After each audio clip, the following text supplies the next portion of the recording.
Dear student, good morning. I am Jitendra Kumar Tiwari, आपका रसायन विज्ञान शिक्षक।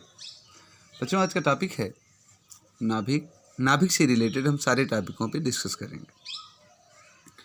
नाभिक किसे कहते हैं? परमाणु के केंद्रीय भाग को, जिसमें परमाणु का कुल धनावेश और लगभग कुल द्रव्यमान संकेंद्रित रहता है, परमाणु का नाभिक कहते हैं।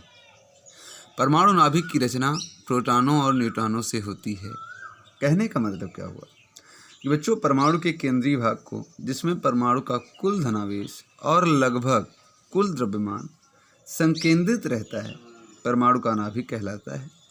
और नाभिक की जो त्रिज्या होती है बच्चों, वो 10⁻13 से 10⁻12 सेंटीमीटर होती है, जबकि परमाणु की त्रिज्या इससे कम होती है, लगभग 10⁻8 सेंटीमीटर होती है। और परमाणु की तुलना में नाभिक जो होता है वो बहुत ही दृढ़ यानी कि मजबूत होता है। नेक्स्ट टॉपिक है परमाणु क्रमांक। इंग्लिश में एटॉमिक नंबर कहते हैं। किसी तत्व के नाभिक पर स्थित धनावेश इकाइयों की संख्या को उस तत्व का परमाणु क्रमांक कहते हैं। इसे जेड से प्रदर्शित करते हैं।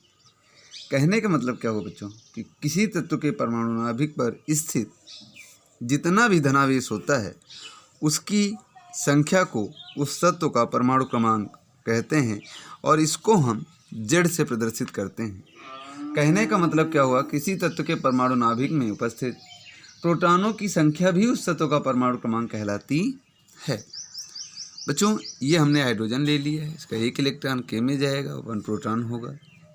हमने कार्बन ले लिए बच्चों, 6 होता है 2,4, यानी के में आपके पास 2 इलेक्ट्रॉन हैं और एल में आपके पास 1 2 3 4 इलेक्ट्रॉन है, यानी 6 प्रोटॉन और 6 ही न्यूट्रॉन होंगे। अगला टॉपिक है द्रव्यमान संख्या। इसको बच्चों इंग्लिश में मास नंबर कहते हैं। किसी परमाणु के नाभिक में उपस्थित प्रोटॉनों और न्यूट्रॉनों की संख्याओं का योग उस परमाणु की द्रव्यमान संख्या कहलाती है। इसे ए से प्रदर्शित करते हैं, A = Z+N। अब टॉपिक क्या कह रहा है कि किसी परमाणु के नाभिक में उपस्थित जितने प्रोटॉन और न्यूट्रॉन होंगे, उनका योग उस परमाणु की द्रव्यमान संख्या कहलाती है। यानी कि A क्या है? हमारा द्रव्यमान संख्या है। Z क्या है? नाभिक में प्रोटॉनों की संख्या है। N क्या है? नाभिक में न्यूट्रॉनों की संख्या है। अगला टॉपिक है बच्चों परमाणु भार और द्रव्यमान संख्या में संबंध। प्रोटॉन और न्यूट्रॉन का द्रव्यमान लगभग 1 AMU होता है। 1 AMU का मतलब होता है बच्चों एटॉमिक मास यूनिट, तथा इनकी तुलना में इलेक्ट्रॉन का द्रव्यमान जो होता है वो नगण्य होता है।